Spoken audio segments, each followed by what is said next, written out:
Très bien, mesdames, mesdemoiselles et messieurs, nous nous sommes manqués pendant près de 3 jours. Je n'étais pas au pays, je viens de revenir. Je viens fraîchement de Congo-Brazza, où j'étais parti pour un travail.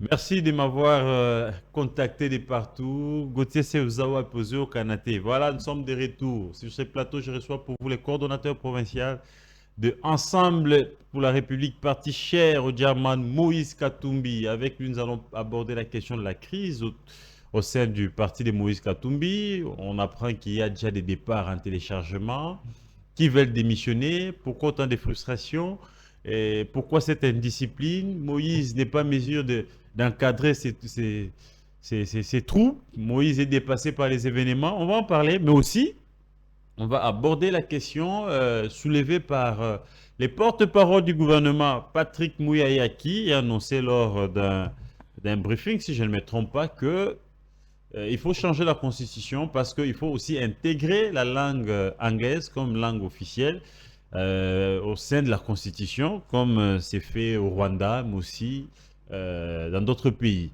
Avec lui, ancien journaliste, ancien député provincial de Kinshasa, Mike Mkebai, on va essayer de tourner autour de ces deux sujets. Bonjour et bienvenue, Mike Mkebai. Merci beaucoup, Gauthier Sey. Tu vas bien? Dieu garde ses enfants. Bonne nouvelle pour vous, j'apprends que vous avez maintenant un passeport. Oui, je ne l'ai pas encore en main, mais en tout cas, mon passeport m'a été envoyé en capture ici euh, depuis cet après-midi. Donc voilà, j'ai mon Après passeport. combien de temps?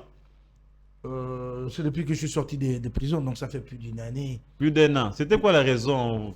Vous ne voulez pas vous donner les Bon, passeports? ben écoute, j'ai quand même vu le directeur identification de l'ANER qui à l'époque disait que semblait-il qu'il redoutait que je rallie Nanga.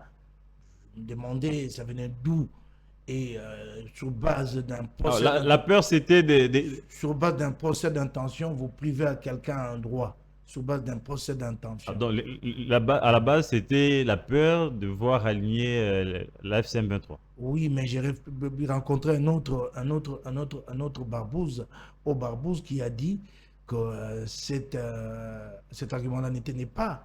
Celui-là, il était beaucoup plus réfléchi. Il a dit, est-ce que si Moukeba il tenait réellement à rallier Nanga, c'est un passeport, c'est le manque d'un passeport qui l'en empêcherait. Il y en a bien de gens qui ont quitté ces pays sans passeport, non? Très bien. Aujourd'hui, Donc quand même, voilà. après plus d'un an, Mike Nkeba a un passeport. Il peut se déplacer de partout en dehors du pays, calmement. Ou vous aurez encore la difficulté avec la DGM. Ben voilà. On me l'a envoyé, la capture elle est là, de mon passeport. Alors, bonne Donc nouvelle pour voilà, Mike ok, Nkeba. merci. Après une année C'est un d'attente. droit qui m'a été privé injustement pendant très longtemps. Et c'est ça la particularité des régimes Félix Tshisekedi, de crier tout haut, état de droit, mais de priver un citoyen congolais son passeport, de me le priver, Mais sans aucune... saluer quand même le fait Salut, on dit qu'est-ce que je veux... certainement qu'il Non, y avait des enquêtes non, autour de non, vous. non, attendez, on va enquêter sur moi, autour de moi, à propos de quoi? Peut-être qu'ils À vont propos de vous quoi? accuser d'avoir déjà Ben des non, contacts ben avec non, quel Bukavu, contact, Goma. quel contact? C'est Des- vraiment dommage que ça arrive sous Félix Tshisekedi, vraiment dommage. Et je le dénonce fermement, fermement. Il ne faut plus que ça arrive aux citoyens congolais. Et j'en profite pour faire un plaidoyer pour un autre qui est privé de son passeport. C'est, comment il s'appelle, du PPRD, comment il s'appelle? Ah, celui du Ferdinand PPRD. Cambéré? Non, pas Ferdinand. Comment il s'appelle? Il a même de sérieux problèmes de santé, mais on le prive. Comment il s'appelle? Papi Tamba. Papi Tamba. Puis il est privé de son Lui non plus n'a passeport, pas de oui, passeport. alors qu'il doit aller se faire soigner à l'étranger. Qu'attend-on qu'il meure ici pour faire son deuil et puis dire, OK, c'est très grave ça quand même. Mais je ne peux pas comprendre ça de fait, Tshisekedi. Je peux, moi, accepter la différence qu'il y a dans l'approche, dans les politiques publiques et ainsi de suite, mais bafouer les droits des citoyens congolais, ceux-là même avec qui il a cheminé pendant des années dans la lutte pour le changement, ça me surprend. Ça me surprend beaucoup. Mais je pense qu'il y a quand même un climat d'apaisement. Ça a commencé avec Kamitatu. Aujourd'hui, c'est vous. Demain, peut-être, ça sera Papi Tamba, espérons. Bon, vous parlez Laissons de le temps. climat d'apaisement, je ne sais pas comprendre ce que ça signifie. Si nous étions dans un état de droit, si Félix Tshisekedi avait réellement travaillé pour faire émerger l'état de droit, on ne parlait pas de créer des conditions d'apaisement. C'est que donc, nous venons d'une situation exceptionnelle qu'il a mise en place, amenant une situation qui approche l'état de droit. Et ça, c'est très grave. Merci beaucoup. Comme disent les Français, vaut mieux tard que jamais. Non, Au non, moins, non, non. vous Quand avez il s'agit quand même d'un un droit, passeport. quand il s'agit d'un droit, c'est grave. Et puis, je vais vous dire, j'ai payé doublement. Qui va me rembourser? Oui, j'ai payé C'est doublement. possible. La Pourquoi première fois avoir que j'ai doublement? payé, on m'a privé mon passeport, on ne m'a jamais remboursé. Mhm. Qui me remboursera ces fonds-là? Qui me remboursera? Voyez-vous? Mais avec les mêmes dossiers, vous avez repris à nouveau. J'ai repris, j'ai ouvert un nouveau dossier. Vous vous rendez compte un peu? Ah, très bien. Alors, vous êtes coordonnateur d'Ensemble. Comment se porte Ensemble pour la République de Moïse Katumbi? Ouais, parti ne se porte pas très bien. Il y a des problèmes entre nous. Ça m'embarrasse, je suis un peu gêné. Je crois que vous avez suivi l'appel à l'apaisement que j'ai lancé pour que nous nous retrouvions en famille autour du chairman Moïse Katumbi et que nous essayions de laver les linges sales en famille. Les linges sales en famille, on a l'impression qu'il y a trop de crises au sein d'Ensemble. Il n'y a pas longtemps, c'était le coordonnateur provincial Mike Mkebai contre le secrétaire général Bolingue Tengue. Aujourd'hui, maintenant, c'est les porte-parole contre les présidents, mais Je ne sais, aussi je ne sais pas comment les gens Salomon Escadela. ont vu qu'il y a eu une crise entre le secrétaire général d'Ensemble pour la République, Denis Bolingue Tengue et Mike Mkebai. Non, il n'y a jamais eu de crise. Il n'y a jamais eu de crise. Oui, moi j'ai posé un problème. Mais la réconciliation était dit à quoi? Moi j'ai On posé. vous a vu Ben ensemble. voilà, les je vais vous photos. dire. Moi j'ai posé un problème à l'interne. Donc, dans une certaine mesure, je peux dire que s'il y a eu crise, ça a été une crise délibérée. En tout cas, délibérée de ma part, parce que je me sentais un peu gêné aux entournures. Je n'avais pas la plénitude de mes attributions de commandant en chef de la province. J'ai posé le problème, peut-être que je l'ai posé de manière abrupte. Et ensuite, il y a eu quelques jeunes gens qui ont pris position publiquement pour Ah, la crise avait m'attaquer. dégénéré, hein? Pour Même m'attaquer et m'accuser d'avoir détourné 3 millions de vos francs congolais. interfédéraux, vous avez aussi attaqué. J'ai jamais réagi, j'ai jamais répondu. Donc il n'y avait pas crise. Et c'est comme ça que par la suite, le comité des SAE s'est saisi de la question, a écouté Moukebaï, a écouté le secrétaire général, et tout est devenu dans l'ordre, et nous nous sommes salués. Voilà, c'est cela. Et pas Vous êtes crise, avec le secrétaire général, mais les interfédéraux qui vous avez aussi attaqué de partout, mais avec eux aussi. il y a eu réconciliation. Si, il y a eu réconciliation. Je ne sais pas si je On dois a parler. l'impression que le Je ne parti... sais pas si je dois parler de réconciliation, parce qu'à mon point de vue, hein, il n'y avait pas bruit. J'ai posé un problème d'exercer la plénitude de mes fonctions de commandant en chef de la province. Ça, c'est repris, c'est dit ainsi, au terme de nos statuts. Et Très je bien. sentais que, ci et là, on m'empêchait, et que certaines structures subalternes échappaient à mon contrôle. J'ai posé un vrai problème. Mike Bon, Mukebe, si d'autres l'ont pris pour une crise, tant mieux. dites-nous un peu, il y a combien de camps au sein d'Ensemble de Moïse Katumbi?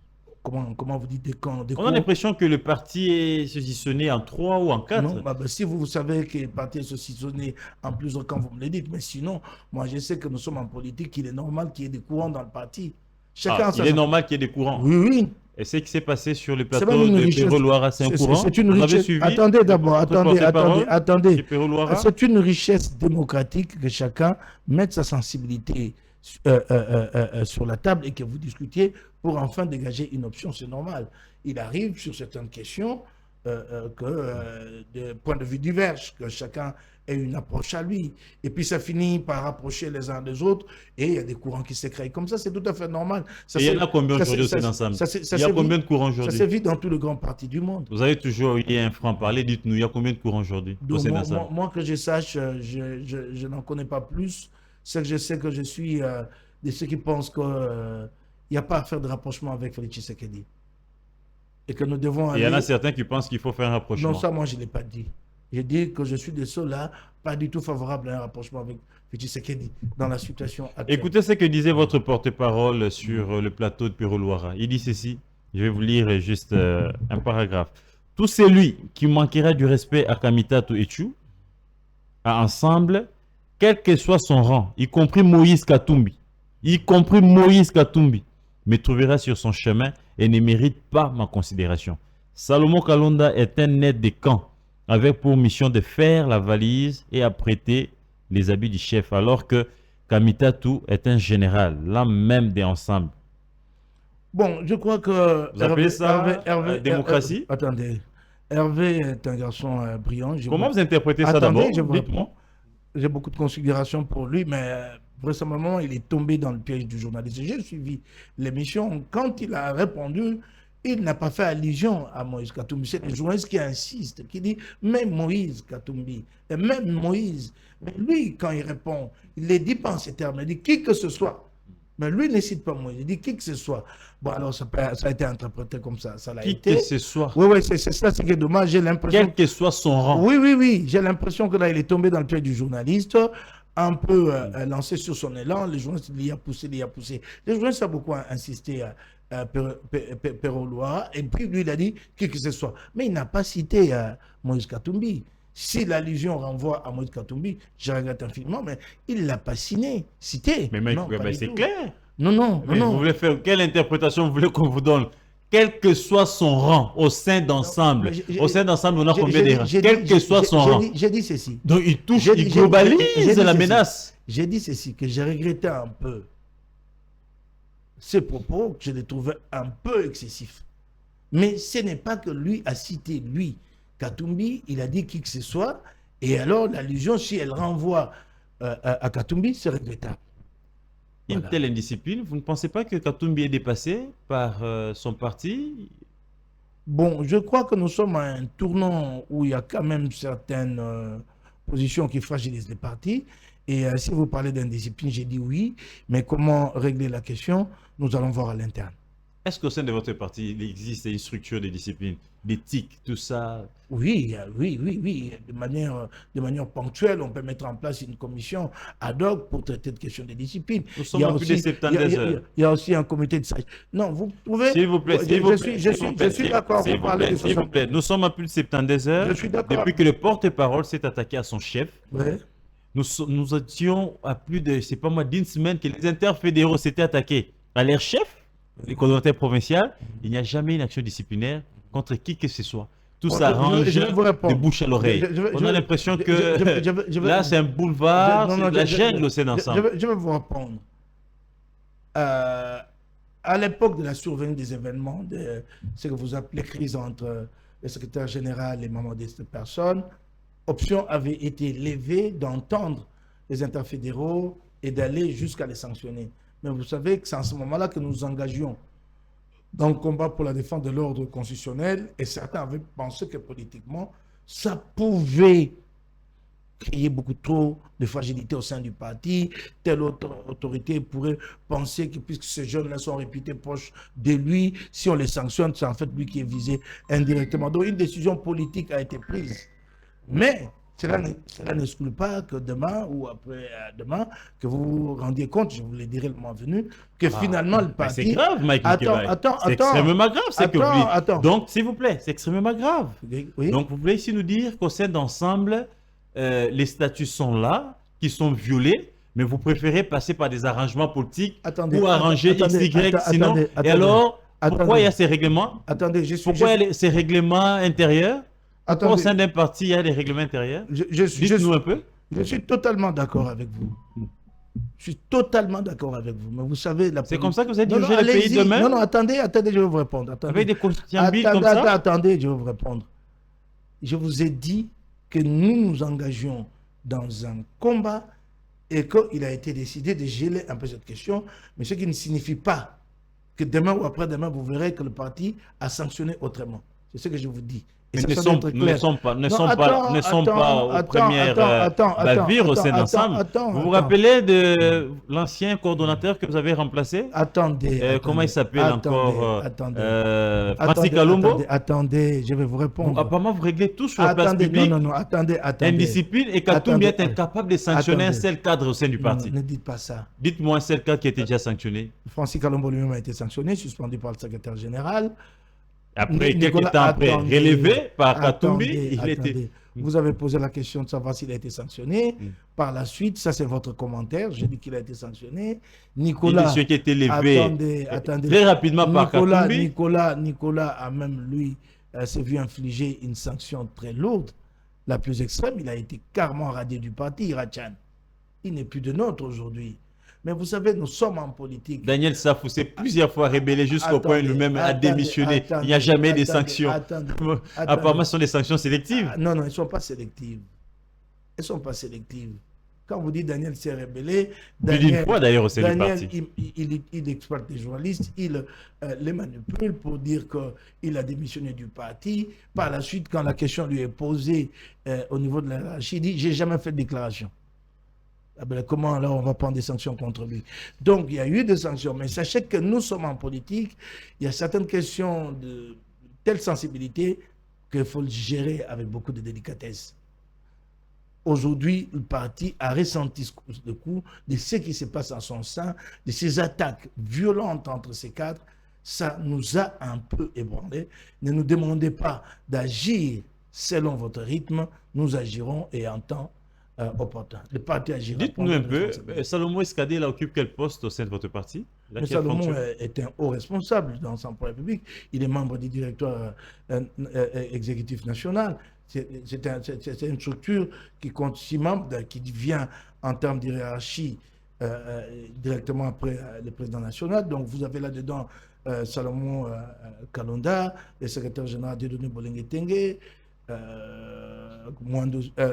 Christian Mwando, Madame Dominique et Olivier Kamitatou. Ce sont les 6 membres. Et vous avez un porte-parole qui s'attaque à la hiérarchie de son parti de cette manière-là, en les caricaturant des aides de camp. Non, attendez. On est à 72 heures, silence radio. Attendez. Katumbi n'est plus mot. Non, non, j'ai répondu. Je dis que c'est affligeant que ça arrive. Moi-même, j'ai été très touché. C'était le propos quand même dur. Je regrette infiniment. Mais il y a une sensibilité que là-dedans, que vous ne pouvez pas mesurer, qui nous commande à nous d'agir en temps opportun. Très bien. D'agir selon votre rythme, celui-là que vous voulez nous imposer. Ensemble pour la République, parti qui milite pour que demain puisse accéder au pouvoir, en interne, vous êtes incapable de respecter vos règlements intérieurs et vous parlez des sensibilités et il faut pouvoir, donc vous violerez la Constitution au nom de la sensibilité. Qui dit que nous sommes incapables de respecter notre propre règlement intérieur? Qui l'a dit? Mais il y en a qui ont violé cela. Mais c'est ce que j'ai dit. Laissez-nous. Quel dit les règlements intérieurs d'ensemble quand un cadre se comporte de telle manière envers sa hiérarchie? Laissez-nous agir en temps opportun. Quel dit les règlements intérieurs? Les textes disent quand on enfreint la loi, il faut nous laisser agir au temps opportun. Non, mais est-ce que attendez. Est-ce que les textes nous imposent un délai? Non. Donc laissez-nous agir. Mais les textes sont clairs, attendez, laissez-nous agir en temps opportun. Nous agirons. Les partis, quand je dis nous, c'est peut-être pas moi. En tout cas, moi je suis encore à un niveau assez subalterne. Je suis coordonnateur d'une province, mais au plus haut niveau, les partis prendront. De toute façon, je vous informe, ça j'en ai parlé avec le chairman lui-même, il m'a rassuré que la question était prise en charge au niveau de la hiérarchie. Donc attendez que les partis communiquent sur l'option qui sera levée. Ceci ne donne pas raison à ceux qui pensent que Katumbi, c'est un indécis. Katumbi est dépassé même par son parti, ce n'est pas lui qui dirige. Et d'ailleurs, l'autre l'a confirmé que Kamitatou, c'est un général d'ensemble et que tout passe par lui. Bon, vous voulez peut-être... S'il vous plaît, je vais finir ma question parce que c'est quand même des trop. Jamais on a vu Katumbi, même une seule fois, lever les tons contre une bavure au sein du parti. Tout se gère toujours à la souris. Vous voulez que chaque fois qu'il tape du poing sur la table, qu'il les fasse devant caméra. C'est ce que vous pensez? C'est comme ça qu'on gère un parti. Et puis, deuxième chose... Et ils l'ont fait devant la caméra? Deuxième chose. Ces bavures-là se font devant la caméra? Je vous dis, pour cette question, laissez le parti agir en temps opportun. L'image du parti. Chose, oui, l'image du parti sera restaurée et rétablie. Et une autre chose, mais le parti prendra ses responsabilités sur ce qui s'est passé. Et une autre chose, vous voulez d'un leadership caporaliste, c'est ça le problème. Non, nous voulons un leadership pratique. Bon, le leadership pratique, je vais vous le démontrer. Ça voudrait dire, les textes sont là, tout le monde respecte. S'il vous plaît, laissez-moi. Un leadership pratique, ça voudrait dire, Mike Mkebai, il y a les statuts du parti, il y a les règlements intérieurs. C'est-à-dire, il y a l'hiérarchie du parti. On ne peut pas s'élever un matin, un autre cadre s'attaque à sa Non, hiérarchie et là, en violant les règlements intérieurs. à mon point de Et vue, à ce moment-là, on relativise parce qu'il est proche de non, X, non, proche de à mon point de vue, vous Y, trop de parlez, sensibilité. à mon point de vue, vous parlez de deux choses. Vous avez évoqué ces cas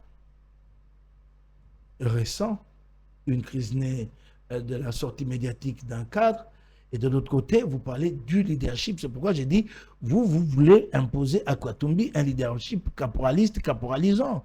Non.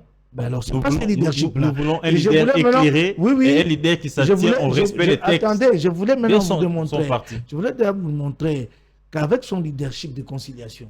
Que certains vous- trouvent faible. Non, attendez, vous le trouvez faible, mais il produit des résultats. Ah ouais? Il produit. Katumbi, c'est lui qui a été à la tête du grand combat contre le changement de constitution sous Kabila. Les G7, c'est son inspiration. Ça, c'est pas du leadership, ça. Non, vous voulez un leadership façon Et combat. pour ceux qui pensent qu'il n'était pas simple financier. Attendez. Vous voulez un leadership façon combat de coq. Pour ceux qui l'avaient réduit au financier, que tous ces boutiques autour de Papa Etienne Tshisekedi. Attendez. Vous voulez lui imposer un leadership façon combat des coqs à la congolaise.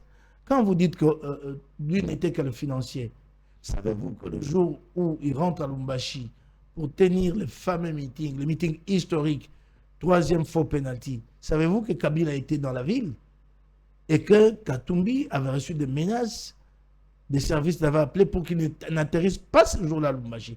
Non seulement qu'il a atterri, il a fait son meeting. Après le meeting, il s'était rebiffé. Non. Quelques temps pour C'est oui, pas pour révisé parce venir. qu'il a Exactement. continué le combat. Non, quelques temps. C'est quand il a démissionné, il a quitté les pays qu'il avait continué le combat. Non. Troisième penalty, il était encore gouverneur. Attends. Rappelez-vous de Attendez, l'histoire. attendez, Les images sont là. Attendez.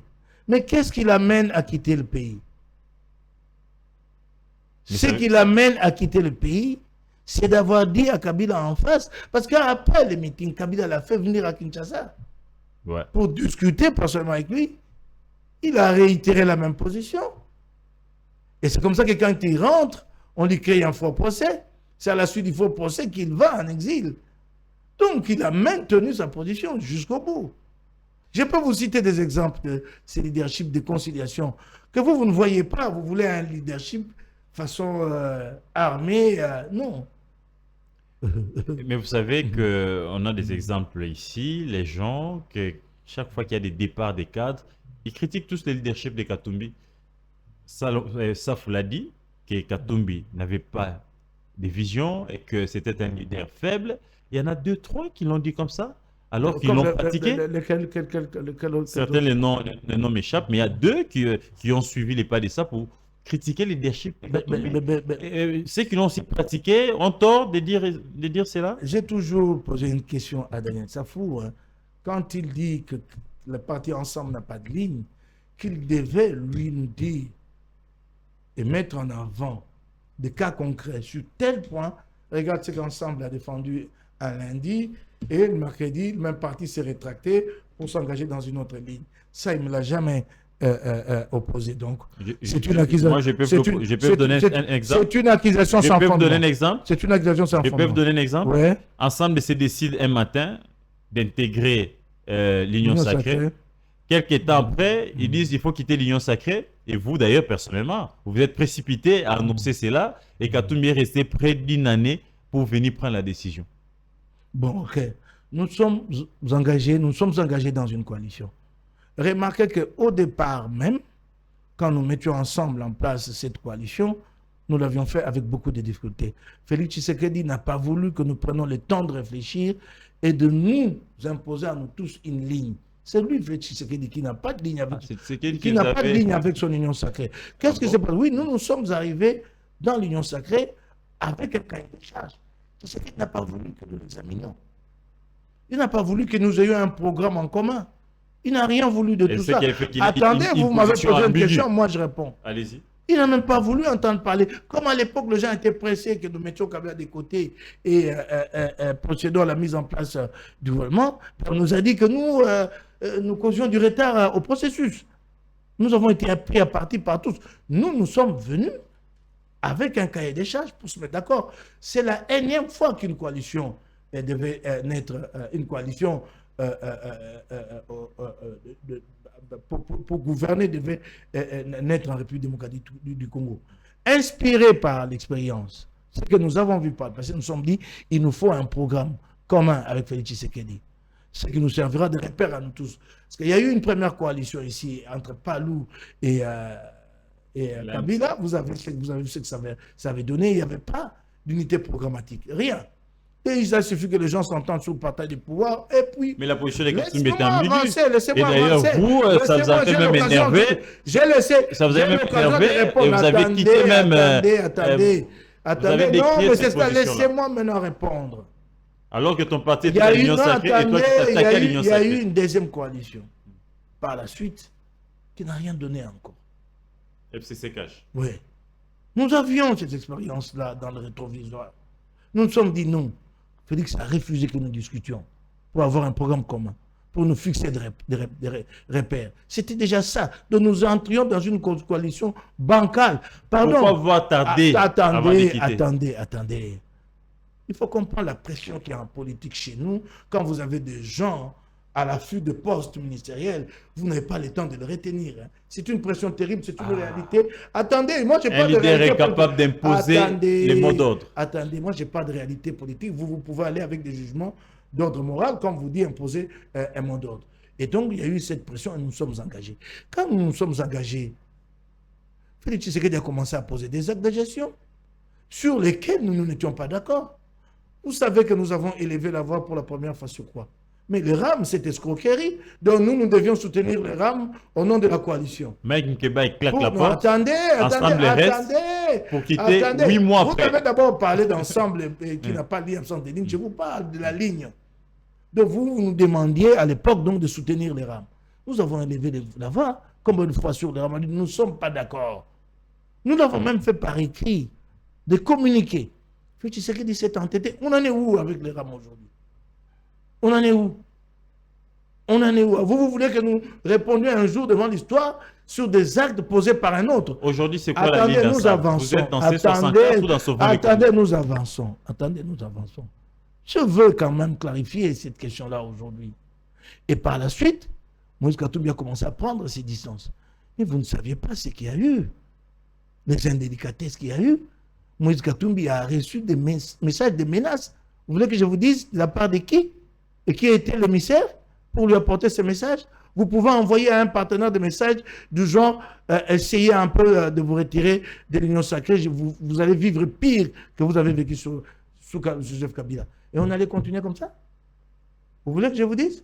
Que je vous donne le nom de l'émissaire? Ce n'est pas important. Celui qui porte, porteur du message? Ce n'est pas important. Et vous voulez que nous restions dans une coalition comme celle-là? Nous avons pris nos responsabilités. En tant qu'ensemble, nous sommes partis. Et aujourd'hui, c'est quoi la ligne d'ensemble? Vous êtes dans C64 ou Sauvons les Congo? Mais c'est clair, nous sommes dans C64. D'un côté, Sauvons les Congo. Nous travaillons à défendre l'ordre constitutionnel. Et en filigrane, il y a les dialogues pour résorber la crise que connaît notre pays. Et puis, bon, alors, maintenant, il y a des sensibilités. Si certains parlent avec des leaders de Sauvons la RDC... Notamment votre leader, Katumbi, on l'a vu une fois aux côtés de Kabila. Nous avions tenté... Je pense en Afrique du Sud, à Addis Abeba. Nous avions tenté à l'époque, face toujours à la même idée funeste de Félix Tshisekedi de changer la constitution, nous avons tenté un rapprochement avec Kabila, ça n'a pas marché. Ensuite, lui, il a fait son chemin avec Sauvons la RDC. Nous sommes dans C64, c'est très clair, notre position. Très bien, on va boucler ces sujets. Est-ce qu'aujourd'hui, vous ne donnez pas raison à Daniel Safou, qui avait fait une sortie dernièrement, qui dénonçait une crise au sein d'ensemble, qu'il y avait des courants, les courants Salomo Escadela et les courants Kamitatu. Un autre courant voulait un rapprochement avec Tshisekedi, dialogue, un autre avec Sauvons le Congo. Et il avait annoncé que Kunaki Mezate, aujourd'hui, ça saute aux yeux. Je n'ai pas à donner raison ou tort à qui que ce soit. Moi, j'ai plutôt à travailler pour ressouder mon parti. Et c'est à ça que moi, je travaille. Il y a eu des problèmes, c'est clair, je ne peux pas m'en cacher. Oui, nous sommes une communauté d'hommes, c'est tout à fait normal, à mon point de vue. Nous travaillons à consolider la cohésion et demain, vous nous verrez davantage fort. Je vous rappelle quelques crises avant de fermer cette parenthèse. À l'époque, vous créez les partis politiques. Quelques temps après, vous intégrez l'Union Sacrée. les camps MS. MS, ouais, je pense, de Pierre Lumbi, quittent ensemble. Ils vont prendre une permanence vers l'arrêt pharmacie. Ils disent qu'ils ne sont pas d'accord avec la position des Katumbi. Ils restent proches d'ensemble, mais ils sont indépendants. La première crise. La deuxième crise, c'est au niveau de Kinshasa. Les coordonnateurs provinciaux de Kinshasa et Moukébaï et Safou ne s'attendent pas. Ils s'entrent dedans, ça tire à balles réelles. Troisième crise, on arrive ici, Bolengetenge. Bolengetenge et certains dirigeants du parti. Certains qui se disent, non, les Katangais, c'est notre parti. Christian Mwando Simba et les autres, un moment, ça jasait dans les réseaux. Quelques temps après, Moukébaï, les interpellés pour Bolengetenge. Aujourd'hui, c'est les porte-paroles contre Salomon. Non, avant les porte-paroles. Non, s'il vous plaît, laissez-moi citer les crises. Il n'y a pas eu de crise, Moukébaï. Bon, incompréhension. J'ai posé un problème et le problème a été résolu. Et il y a eu. Mais il s'est fait que certains ont préféré. Salomon Kamitatu. Et aujourd'hui, c'est les porte-paroles qui entrent dedans, qui impliquent même le président du parti. Dites-nous un peu. Comment un parti comme ça peut gérer un pays de plus de 100 millions d'habitants? Je peux vous répondre? Je peux vous répondre? Oui. Nous ne sommes pas la dernière crise, nous connaîtrons une autre. Nous sommes une communauté d'hommes. Il est inévitable, avec les humeurs de chacun, la sensibilité de celui-là, de tel autre, il y a toujours des problèmes en famille. Ce qui est fondamental, c'est d'être en mesure d'y apporter une réponse et de continuer la vie ensemble, en se soudant, en se serrant les mains. C'est cela. Par exemple, quand vous parlez de cette affaire de MS, oui, par exemple, MS, il n'y a pas eu de crise. C'est une question de gestion d'ambition. Il y en a beaucoup qui ont contesté la désignation de Bolengetenge comme secrétaire général après la disparition de Pierre Lumbi. Donc, voyez-vous, ce n'est pas une crise. Des gens pensaient que... Bon, et comment vous appelez ça? Ce n'est pas une crise parce qu'ils sont partis. Une crise, oui, mais il y a une crise en interne. Après, ils ont claqué la porte. Ce n'est pas une crise. Ils sont partis, c'est une question de gestion des ambitions. Une crise, oui, mais ils ne sont pas partis parce qu'il y avait rien. C'est quand il y a un fait qui crée un dysfonctionnement oui, il y a eu dysfonctionnement. Vous n'êtes pas mis d'accord et ils ont quitté. Il n'y a pas eu de dysfonctionnement.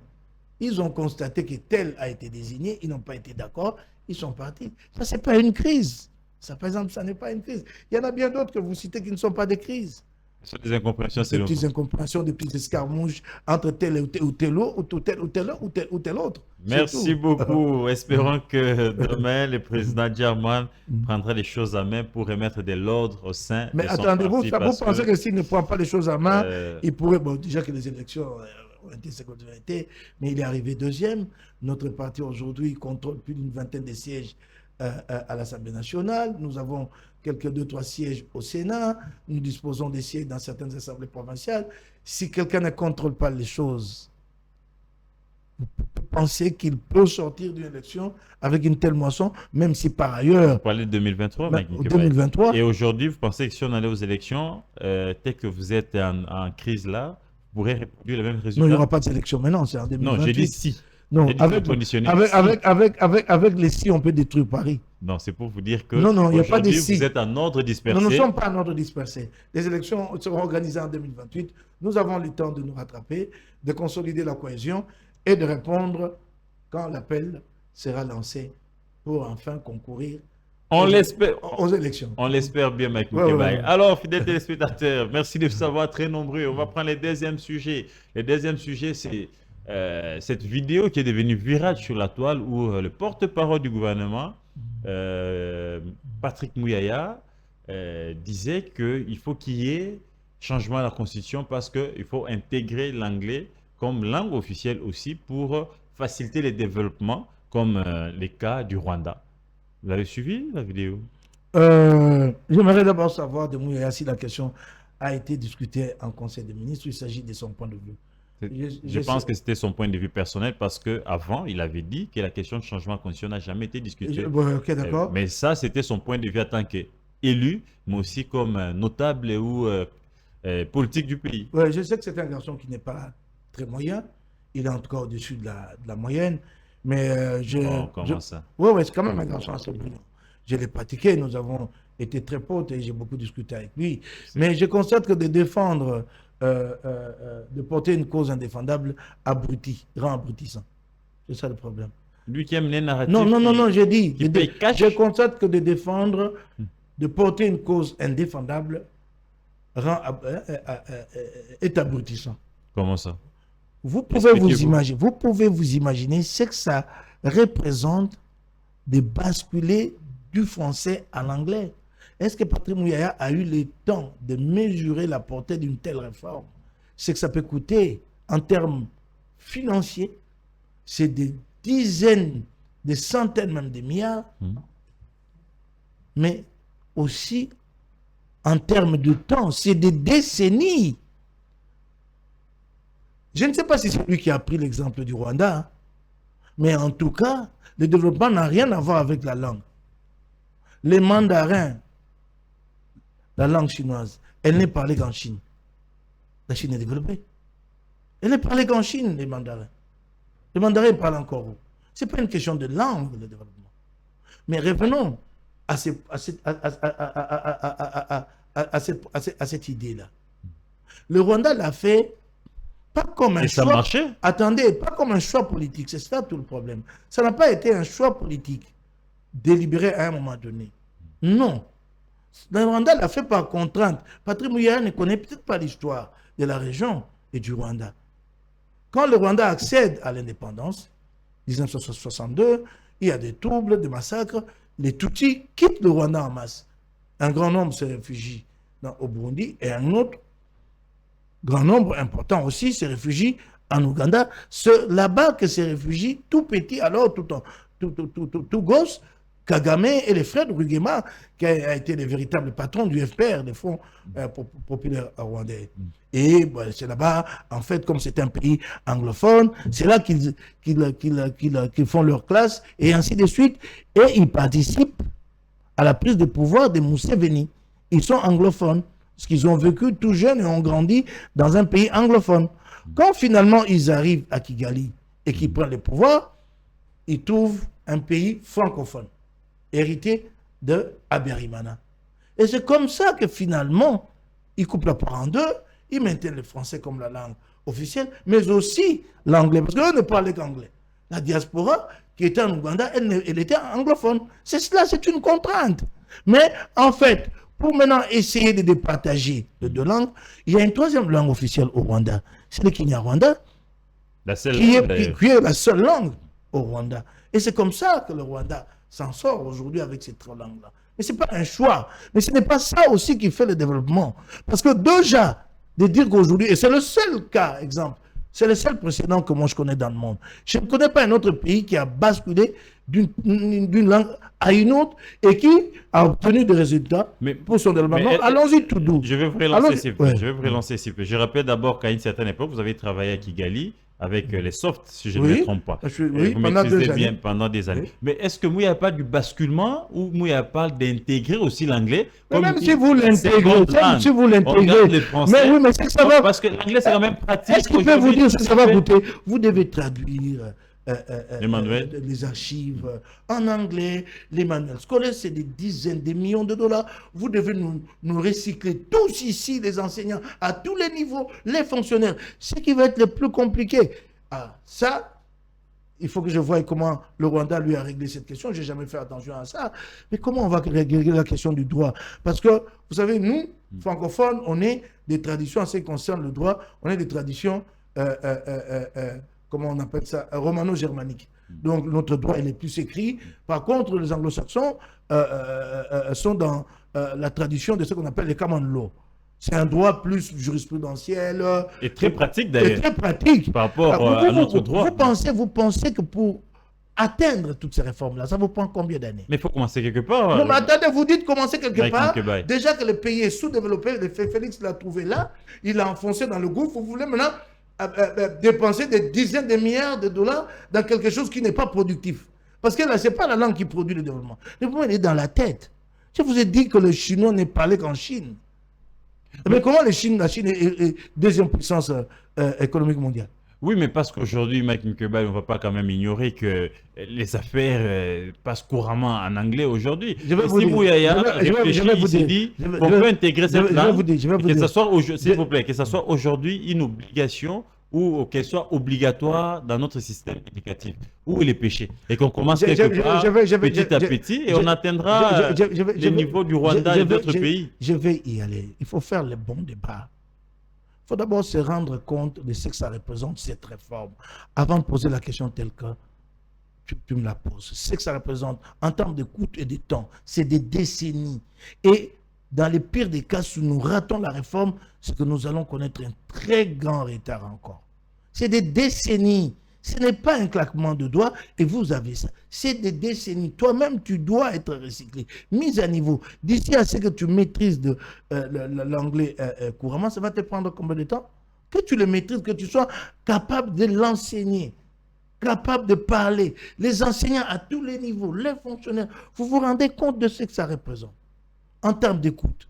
Et puis alors, vous mettez maintenant en avant l'argument selon lequel, oui, ça c'est vrai, c'est la langue de la finance internationale, la langue des logiciels, l'anglais. Et compte tenu de la puissance américaine, toute la technologie, ou en tout cas l'essentiel, Aujourd'hui, et anglaise. attendez, mais vous vous adaptez. Ceux qui sont en contact à l'extérieur, eux, ils ont le devoir d'être bilingues. Mais vous n'allez pas faire basculer tout un État dans l'anglophonie et dépenser 100 milliards dont nous avons besoin pour le développement. Au lieu de dépenser cet argent-là, croyant que pour faire quoi aux Congolais qu'une langue peut amener le développement, mettez cet argent-là dans le développement. Mouyaya peut venir faire le débat sur le développement ici. Prenez simplement le budget, regardez comment le budget national est réparti. Félix Tshisekedi pense développement Congo. J'ai vu là, la presse l'a dit, et il n'y a pas eu de démenti, 600 millions de dollars, ligne budgétaire pour Félix Tshisekedi à lui seul dans son cabinet. Il est déjà à 92% de consommation de son budget. Donc jusqu'à la fin de l'année, il va l'exploser, et comme l'année précédente, il va aller à plus d'1 milliard. Vous vous rendez compte que pour la police nationale, à Jacquemin Chabani, on lui a voté une loi de programmation de la police l'année passée à hauteur de 2,4 milliards de dollars pour 5 ans. Donc une moyenne de 500 millions de dollars par an. Donc 500 millions de dollars par an pour la sécurité. À nous tous, tout le plus de 100 millions de Congolais. Mais Félix Tshisekedi à lui seul dans son cabinet, 1 milliard. C'est ça le développement? 1 milliard de dollars. Donc pour vous, vous pensez que s'il faut parler des sujets, des réformes comme ça, il faut d'abord commencer à mettre les sérieux dans la gestion de la République. Mais écoutez, si déjà... Améliorer la gouvernance, j'allais dire. Mais attendez, le développement c'est une question de politique publique. Ce n'est pas une question de langue. C'est une question... Félix Tshisekedi est là depuis 8 ans. Je prends une question simple ici. Dans la ville de Kinshasa, je ne vais pas parler de tout le pays. C'est une question essentielle au développement, la mobilité. Comment quitter son lien, son domicile pour son lieu de travail. C'est fondamental en développement. Félix Tshisekedi a résolu cette question. Vous n'avez pas vu les trains? Attendez. On venait d'inaugurer quelques lignes de trains ici. Est-ce qu'il a résolu cette... On est en train de résoudre le problème des transports de masse. Je réponds. Dans tout le... J'étais avec un membre du gouvernement provincial qui me rapportait l'étonnement de gens qu'il a rencontrés à une conférence qui ne comprenaient pas qu'une ville de 20 millions, de plus de 20 millions d'habitants, n'ait aucun moyen de transport de masse. Il dit, mais vous vous déplacez comment? Ça vient de commencer avec les trains. Attendez. Vous avez vu les trains qu'on a inaugurés par Jean-Pierre Mbemba? Attendez, ne m'amenez pas de la quincaillerie là, et c'est votre ville qui a été fait. Les rails congolais complètement amortis. Vous ne pouvez parler du train que le jour où on s'engage à restructurer les rails. On a aménagé, on a commencé, et on va construire notre rail. Non. Vous voyez toujours, attendez. Mais finalement, vous voulez qu'on commence attendez. Il faut commencer quelque part. Attendez, arrêtez. Bemba est en train de faire son vaudeville. Ça, c'est vraiment un vaudeville qu'il vous livre là. Je vais vous dire ceci. Vous voyez les rails. Les rails là. L'âge moyen pour ces rails, c'est 50 ans. Le nôtre là, les rails là, c'est depuis que le Belge a laissé ça. Les traverses, l'âge moyen, c'est 25-30 ans. C'est des questions techniques.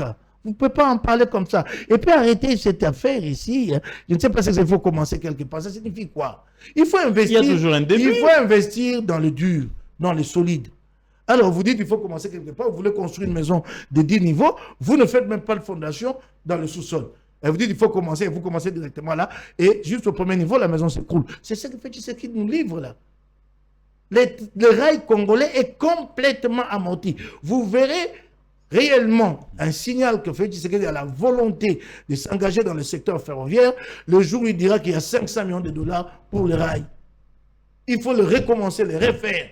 500 millions, 1 milliard de dollars, rien que pour les rails. Mais entre-temps, il y avait urgence. On a réhabilité ce qu'il y avait. Il n'y a pas d'urgence. Non, attendez. On peut quand même desservir. Entre-temps, on pense c'est pas comme ça que ça se fait. C'est pas ça comme ça que ça se fait.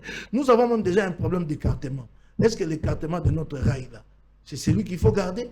Parce que notre écartement, c'est un écartement un peu vieillot, rétrograde. Aujourd'hui, un écartement, je crois, de 1000, je crois, 67 mm. Et parce que des pays voisins, par exemple la Tanzanie, le Kenya, ainsi de suite, adaptent maintenant l'écartement à cette nouvelle dimension. Donc, nous aurons des problèmes demain que quand notre train quitte le Congo, il arrive en Tanzanie, il ne peut pas traverser. Tout autant que le train de Tanzanie ne peut pas venir sur nous. Tout ça, c'est des questions. Parce que notre train ne correspond pas. On a des écartements différents. Alors, des questions techniques. S'il vous plaît. Mais aujourd'hui, les problèmes, il est d'abord interne. Je vais vous dire. On résout d'abord les transports nationaux. Allez demander. Je l'ai vu courir. Il y a des gens qui m'énervent. Je vois votre gars là, vous l'appelez comme Martin Bourassa. J'ai vu un peu courir là, avec un peu Loukoussa, un peu dans bon point, avec un peu dans bon point courir. Loukoussa, bon, qu'est-ce qu'il a réparé? Demandez à Loukoussa, posez à Loukoussa cette question. Quel est l'engin qu'il a pour l'entretien? Il n'a aucun engin pour l'entretien du rail. Il y a des engins appropriés pour l'entretien du rail. Bourreux. Martin Loukoussa, aucun engin. Vous avez vu un engin pour l'entretien des rails? Un seul? Aucun engin. Mais comment on a pu réhabiliter ces rails-là? Attendez, à l'appel, tu n'as pas vu? Bah, n'a pas route. Très bien, je le vois courir. Mais attends, que ça va les rails. Qu'est-ce qu'il a réparé? Ça, c'est du bricolage. Mais je vois que autant de médias le jettent des fleurs qui se distinguent dans ce qu'il fait. Ne parle pas des médias. Vous allez toujours un courant contraire au courant. Ne parle pas de médias. Ici, il n'y a pas de presse. Ici, les gens font de la communication. Si je vérifie dans la comptabilité de l'ex-Sonatra, tous ces médias-là sont payés là-bas. Donc, ne me parlez pas de médias. Tous. Mais vous n'avez pas, pas refusé aux médias d'avoir des abonnements. Attendez, je vais vous dire une chose. Mais ça ne les empêche pas de faire attendez. Je sais ce que c'est un abonnement et une corruption. Ça, ce n'est pas de l'abonnement, c'est une corruption. Quand on finit un reportage, on passe à la caisse, ça c'est de la corruption, c'est ce que vous appelez coupage. Il n'y a pas de médias ici. Il n'y en a pas. Les médias sont incapables. Je ne me moque pas d'eux, je restitue la réalité. Quel est le média qui est capable? D'abord, quand le média va couvrir l'inauguration, tu l'as déjà vu, ces médias-là lui-même faire un travail de reportage sur l'état du rail? Mais vous n'avez pas suivi les médias qui ont, notamment les TIC News, qui avaient dénoncé que les rails là, on avait mis des sacs. Mais t'as mieux. Des sacs, et on s'est dit, mais ces sacs là, faut tenir. Voilà. Ça, c'est fait risquer derrière la population. En fait, tu es vraiment en train de prendre mon temps, puisque toi-même, tu as réalisé un reportage et tu sais que ce qui a été fait là est très précaire. Mais peut-être que c'est du bricolage. C'est du bricolage. Alors, c'est cela le développement. Ce n'est pas une langue. Déjà, à ce stade ici, quelles sont nos priorités? Les priorités, c'est 1 milliard de dollars à Félix Tshisekedi. Qu'est-ce qu'il en fait, les milliards? Parce qu'en fait, quand on arrête un budget de 600 millions de dollars, mais c'est la présidence qui présente des besoins. Il dit bon, pour 2000... Et puis chaque année, lui, son budget augmente. Chaque année, alors que les autres rubriques... Et il y a des déplacements chaque année. Oui, chaque année. Et puis, non seulement que le déplacement, mais les budgets lui-même augmentent. Déjà, le budget de cette année, par rapport à l'année dernière, je crois qu'il était à 500 millions. Aujourd'hui, il est à 600 millions. Mais est-ce que ça ne s'explique pas, Mike Mkebaye? Ça s'explique par quoi? Avec autant, s'il vous plaît. Ce sont ces services qui présentent les besoins. Mais comment il peut se faire que chaque fois, les services du président public disent nous avons besoin de 400 millions de dollars pour cette année. À la fin de l'année, 1 milliard. Mais nous sommes en guerre. Vous voyez comment les gens se déplacent. Non, mais vous racontez pas. Récemment, il était dans quel pays? Pour quel résultat? Zanzibar, tout ça. Pour quel résultat? Partout. À la recherche de la paix. Mais vous croyez que pour chercher la paix, il faut aller de capitale en capitale où la paix va se faire ici? Comment vous pouvez dire ça? La paix se fera ici? Militairement, il a été démontré. Mais il y a des accords qu'il faut signer. Vous avez à Washington des accords de Washington, vous les suivez à Doha, vous les suivez à Montréal. Kenya, et plutôt Nairobi, Luanda, partout Zanzibar. Tout ça, ça demande de moyens. Soyez aussi relativiser un peu, peut-être que vous venez de relativiser avec l'indiscipline au sein de votre parti. Non. Vous êtes un peu trop dur envers la présidence de la République. Alors que vous savez qu'il y a autant d'urgence. Ne parlez pas d'urgence quand il s'agit de l'État. Les urgences sont des situations exceptionnelles. Elles n'arrivent pas tous les ans et tous les mois. Ici, urgence est devenue un prétexte pour contourner la chaîne des dépenses et c'est servir soi-même. Ne parlez pas d'urgence. Même les besoins d'armée, il n'y a pas à les débloquer par voie d'urgence. Parce qu'aujourd'hui, ces besoins-là sont connus, presque. Ça tourne depuis un certain temps, on sait combien ça coûte. Mais c'est devenu un échappatoire, et c'est par là qu'on peut se faire payer, quitte on nous a imposé une guerre, et c'est chaque jour que la technologie évolue, il faut s'adapter avec des nouvelles munitions. Attendez. À tout moment, des recherches, ça fait que... Vous pouvez me laisser au moins parler. Allez-y. Félix Tshisekedi a signé un accord de paix. Arrêtez de parler de guerre. Quand tu signes un accord de paix, c'est que tu reconnais que tu ne peux pas vaincre militairement. Et entre-temps, s'il vous plaît, il a reconnu que la solution ne se trouvera pas par la voie militaire. Donc arrêtez de parler de guerre. Engageons-nous dans la voie de la paix. La voie de la paix signifie que réellement des actes soient posés en ce qui concerne le processus de Doha. Félix Tshisekedi fait le tour du monde pour rechercher la paix, mais c'est l'accord qu'il a lui-même signé, qui est appelé l'accord cadre de Doha. Et il s'est engagé pour libérer les prisonniers. Plus de 700. Il a accepté. Il n'en a libéré que 15. C'est depuis l'année dernière qu'on attend qu'il les libère. Vous cherchez la paix où?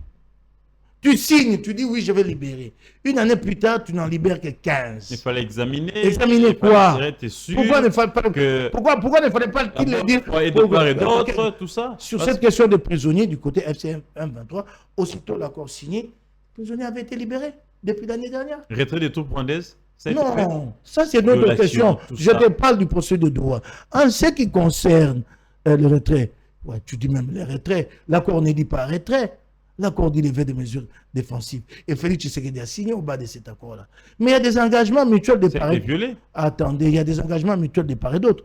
Et je me rends compte qu'ils se retrouvent pour faire avancer ces processus-là. Donc ne parlez pas de guerre. Ils étaient encore devant les Américains il y a quelques jours ici pour évaluer, poser des actes. Ils ont évalué notamment le nouvel accord que le gouvernement a signé avec l'FDLR. Là, maintenant, quand le gouvernement signe avec l'FDLR, qui y a poussé? Personne. Mais si demain, il n'exécute pas, ben alors, ça va se retourner contre qui? Contre le Congo. Merci. C'est ça. Merci beaucoup. Qui a demandé au gouvernement de signer un accord avec l'FDLR? C'est sûr maintenant qu'ensemble avec l'FDLR, parce que maintenant, là, il ne s'agit plus de neutralisation. L'accord parlait de neutralisation. Maintenant, le gouvernement s'engage dans une voie d'un accord avec l'FDLR. Ça signifie que ça va être une réduction volontaire des FDLR. Donc, comme il peut s'abangomogo. Et si dans les 6 mois, il n'y a pas cette réduction, vous allez dire que Félix Tshisekedi recherche la paix de cette façon-là? Merci beaucoup, Mike Moukéba. Et fidèles téléspectateurs, j'ai pour vous sur ces plateaux le coordonnateur provincial d'ensemble de Kinshasa, Mike Moukéba, avec qui nous sommes en train de décrypter l'actualité. Mais Mike Moukéba, le dernier virage de cette émission, c'est la marche convoquée par la C64 le 15 septembre. Est-ce que après après deux reports, mais aussi un ultimatum non respecté, vous pensez que vous serez en mesure de mobiliser la rue? Oui, je suis très à l'aise, tout autant que tout le leadership de 64. Et il y a donc un élément de spontanéité auquel tu n'as pas pensé. Ce que nous menons, ce n'est pas notre combat. C'est le combat du peuple congolais lui-même. Et il avait déjà fait une grande démonstration. Le peuple que vous avez démobilisé plus d'une fois. Attendez, sous Kabila. Les 8 et les 22. Attendez, il avait déjà fait une démonstration sous Kabila. Il n'est pas du tout disposé à accorder un 3e mandat à qui que ce soit. Mais sous Kabila, c'était avec un leader majeur. Etienne Tshisekedi. Allons-y tout doux. Allons-y tout doux. Avec un parti historique, l'IDPS. Alors, donc, le ferment de mobilisation est sûr parce que le peuple sait que s'il laisse Félix Tshisekedi qui lui a déjà tout pris, Mettons-nous d'abord d'accord. Laisse-moi avancer. Mettons-nous d'abord d'accord. Laisse-moi avancer. Il y avait un Je leader vais vous charismatique. attends, je vais vous répondre. qui n'est pas le cas Je vais aujourd'hui. vous répondre à Allez-y. cette relance. Allez-y. Le peuple sait que Félix Tshisekedi lui a déjà tout pris. Il ne faut pas suivre la propagande nauséabonde qui passe à la RTNC là. Ici, il n'y a pas d'eau, il n'y a pas d'électricité. Mais il est toujours acclamé partout où il passe. Laisse-moi. Ce n'est pas parce que quelques 100 personnes t'acclament la balle. Moi, je ne vais pas entrer dans ce débat-là. Alors, le peuple sait que Félix Tshisekedi veut maintenant lui prendre sa souveraineté. Pas celle qui est décrite dans la loi Ngondankoy. Sa vraie souveraineté, celle de pouvoir décider tous les 5 ans sur ses animateurs. Félix Tshisekedi veut lui prendre ça. Et donc, ça voudrait dire le condamner éternellement à l'esclavage et le peuple ne lui donnera pas. Et c'est ça le vrai ferment sur lequel nous comptons, qui est susceptible à tout moment de porter le peuple dans la rue. Vous me posez la question sur Étienne Tshisekedi. Du contexte. Mais Parce que vous avez parlé de Kabila, Tshisekedi. sous Kabila. Oui. Étienne Tshisekedi n'a pas été de ce combat-là contre Kabila. Souvenez-vous que c'était l'opposition menée par Vital Kamerhe, Martin Fayoulou, José Makila et tous les autres, les MLC, à l'époque, si je ne m'abuse, conduit par... Mais le leadership était Attendez, porté par non, pas du tout. Quand nous avions lancé l'assaut contre la fameuse loi électorale de Joseph Kabila, Étienne Tshisekedi, du moins son parti, lui il était souffrant et en Belgique, son parti ici avait appelé les Quinois à vaquer à leurs occupations. Je me rappelle encore, c'était Joseph Kapika, qui était le porte-parole de l'UDPS. Ils ont appelé les Quinois à vaquer à leurs occupations. Et notre tentative au niveau de l'Assemblée avait fait flop. La loi est passée. Parce que l'UDPS n'était pas avec vous. Attendez, laissez-moi revenir sur les faits. C'est une restitution. Flop au niveau de l'Assemblée. Obeminakou et les autres se sont moqués de nous. C'est quand la loi est arrivée au niveau du Sénat. La sagesse des Kengo a joué. Un deuxième appel, pas la sagesse des Kengo. La rue était en ébullition. La rue quinoise était en ébullition. Et Tshisekedi n'était pas des nôtres. Et d'ailleurs, la même semaine, il a tenté de se rattraper, craignant de se faire souffler le leadership. Dès l'extérieur, il a lancé un appel à une journée vivante et ça avait fait flop complètement. Donc la victoire la plus éclatante dans l'histoire de l'opposition congolaise avait été obtenue sans Étienne Tshisekedi et l'UDPS, que les Congolais les retiennent. C'est pas possible. Voilà. Sans l'UDPS. Oui, sans l'UDPS. Et les autres il s'agit de faits récents. Mais aujourd'hui, avec autant de départs au sein de C64, vous pensez que c'est à mesure de mobiliser? Autant de parce départs. Que C64 semble être vous dites autant de départs. affaibli. Hein? Quel départ? Il y a une idée, il y a quelques partis qui se sont retirés, alors notamment ne dites pas autant de leaders. Bolodjoa, Il s'est retiré. Owen, Tout autant, et d'autres jeunes qui ont claqué la porte. Tout autant qu'il avait adhéré librement. Oui, mais c'est qui démontre que ça sera difficile pour le 15 septembre. Bon, comment ça? Les membres de son parti ne seront pas là. Et certains autres partis. Non. Je n'ai pas. Et surtout qu'il a dénoncé certains leaders de C64 qu'ils étaient là pour jouer le jeu de Tshisekedi et qui touchaient l'argent régulièrement du régime. Bah, moi, je n'en sais Ça ne va rien. pas jouer sur la mobilisation? Non, je ne pense pas. De telles accusations, nous les enregistrons régulièrement. C'est le lot de l'opposition de se faire accuser tout le temps. Vous pensez? Oui. Mais ces peuples que vous avez démobilisés vous-même, les 8 et les 22 Je vous ai parlé du ferment qui est là. Il est chez le peuple. Ce ferment-là est capable Est-ce que vous-même, personnellement, dégermer. Mike Mbeba est motivé comme avant? Parce que je vous ai vu être déçu aussi lors du dernier report. Je n'ai pas été déçu. Vous avez parlé de l'annihilation alors Je n'ai pas été déçu. les présidents parlaient du report. Je n'ai pas été déçu. J'ai été en désaccord et j'ai fait savoir mon désaccord. Et vous vous sentez toujours dynamique comme avant? Oui. À se rendre encore dans la rue mobilisée? Surtout que là... Parce qu'à tout moment, ils peuvent... Surtout que là, la ligne a été recadrée. Vous avez vu que le dernier communiqué n'a pas fait allusion au dialogue. Parce que moi, mon approche, elle est très claire. D'abord, ceux qui ont dit, c'est lui qui a dit en français qu'on ne poursuit pas deux lèvres à la fois. Il ne l'a pas dit au hasard, c'est très vrai. Je reste ferme sur cette position. Concilier les deux et la défense de l'ordre constitutionnel et l'exigence du dialogue, ça ne peut pas aller ensemble. Sinon, l'exigence du dialogue va nous écarteler, nous amener à des conciliabules, à tout tas de négociations, alors qu'ici, il faut une fermeté. Ça ne peut pas aller ensemble. Mais est-ce que... Je remarque que le dernier communiqué, au moins, a recadré la ligne de C64, c'est clair maintenant. Parce que vous savez, moi, je ne suis pas très pressé. Moi, je ne mettrai jamais la pression sur Félix Tshisekedi pour aller au dialogue. Ça aussi, Jamais. là aussi, il y a un problème. Vous savez, D'un tu sais- côté, on dit qu'il ne venait pas des lignes. tu sais pourquoi? C64, c'était contre le changement de la Constitution. Attends. Le dialogue est arrivé. Vous vous êtes lancé dans la voie de dialogue, Attendez. alors que la coalition a été créée pour Attendez. un seul objectif. Attendez, oui, je vais répondre. Vous savez pourquoi je ne mettrai jamais à Félix Tshisekedi la pression pour réaliser le dialogue? Il finira par le. Il n'y échappera pas. Le dialogue, il est Pour vous, irréversible. c'est la seule voie. Laissez-moi y aller. Oui, c'est la seule voie, d'autant qu'aucune de parti n'a réussi à s'imposer militairement. C'est la seule voie qui nous reste. Les dialogues finira par être convoqués. Ou les dialogues inclusifs, en une fois, ou en 2 étapes, les dialogues version Félix Tshisekedi, comme il l'entend là, et puis finalement les dialogues inclusifs. Les dialogues, il viendra. Il n'y a rien à se presser. Non, je vous ai dit ça, 2 options. Ou nous l'avons tout de suite en format inclusif, comme nous le réclamons, ou Tshisekedi, il va avec son format, et par la suite, il nous rejoindra dans le format inclusif. Ça, c'est irréversible. Ça ne dépend pas de lui. Ça ne dépend pas de lui. Il n'a plus de carte en main. Quand ces gens s'agitent ici, je ne sais pas s'ils ne se rendent pas compte qu'il est en difficulté. Et ces difficultés vont s'aggraver à partir du tournant qui est attendu au mois de novembre. Très bien. Toutes les tendances donnent les démocrates vainqueurs. Et lui, Félix Tshisekedi, je suis sûr que sur son clavier, il pianote déjà. Ce sera un grand tournant. Donc moi, je suis tranquille. Moi, je ne vais pas me battre pour que les dialogues se tiennent. Je trouve que c'est une perte d'énergie. Je consacre mon énergie à la défense de l'ordre constitutionnel.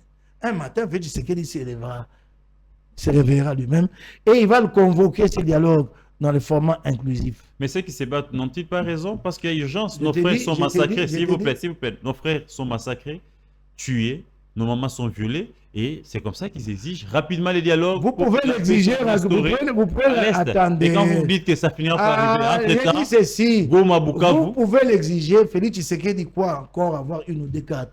C'est quand il aura épuisé toutes ces cartes-là.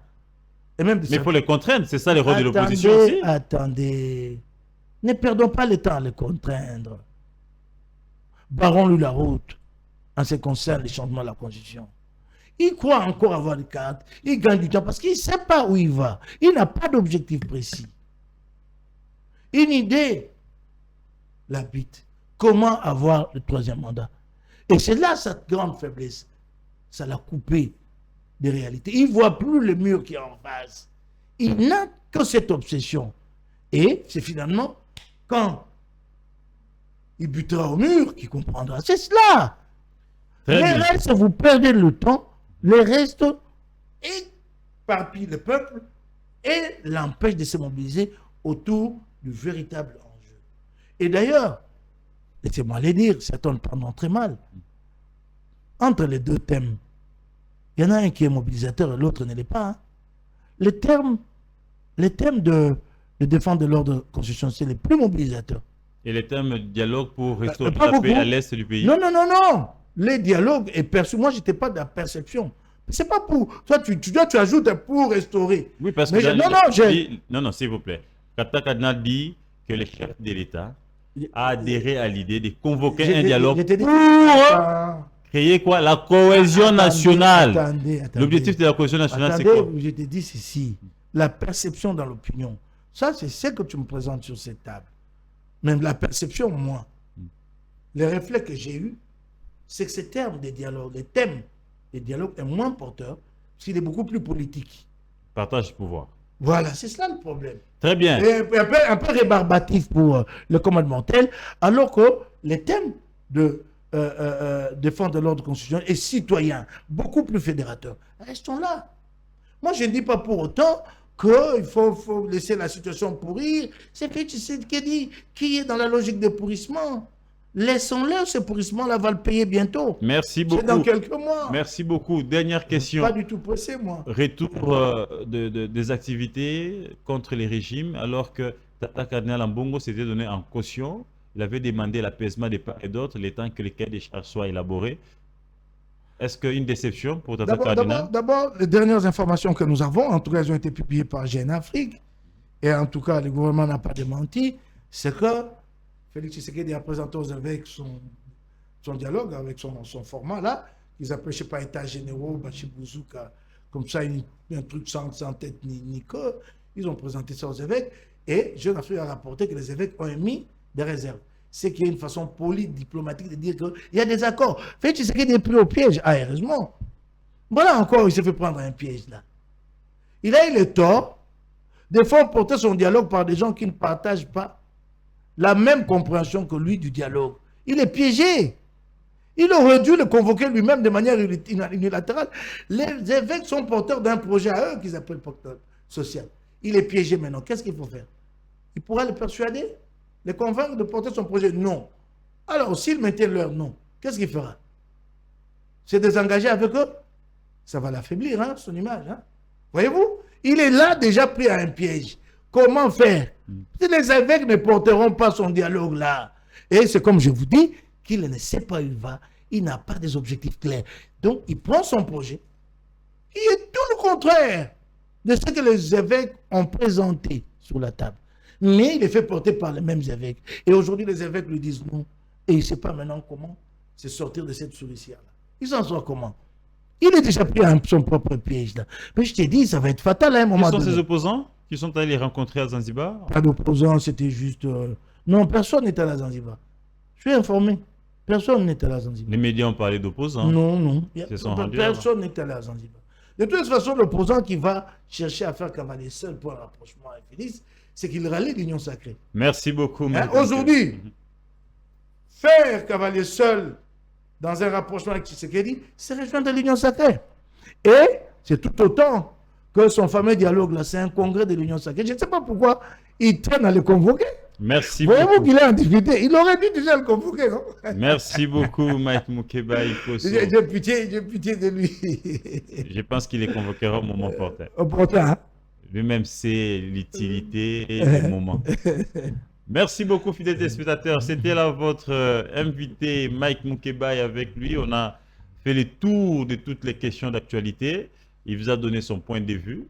Il n'a pas parlé au nom du parti. C'est vrai que certaines positions, il l'a dit comme cadre du parti, mais d'autres, ça n'engage que lui comme acteur politique, mais aussi ancien journaliste qui a même la gigote, n'est-ce pas, dessous des cartes de politique. Mais seulement, ce que je voulais vous donner comme révélation, au Lualaba, il y a une mission conjointe de la maison militaire et l'inspection générale de la maison militaire, l'inspection générale des forces armées de la RDC, mais aussi et l'auditorat, pour faire respecter la décision du chef de l'État de faire partir tous les militaires dans les sites miniers.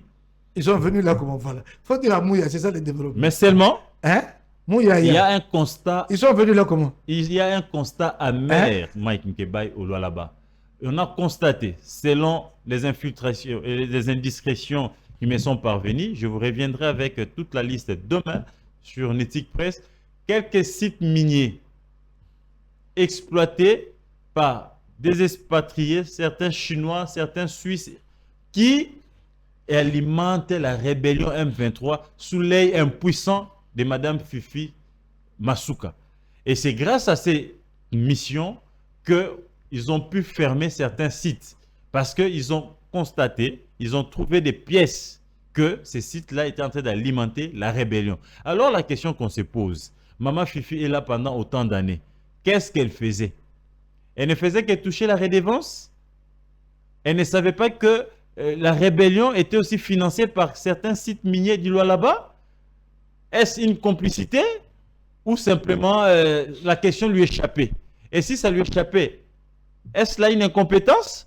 Je reviendrai avec des détails sur Nétique Presse demain. Restez branchés sur Nétique News Télévision. Rendez-vous demain avec d'autres invités sur la même chaîne. Merci, au revoir.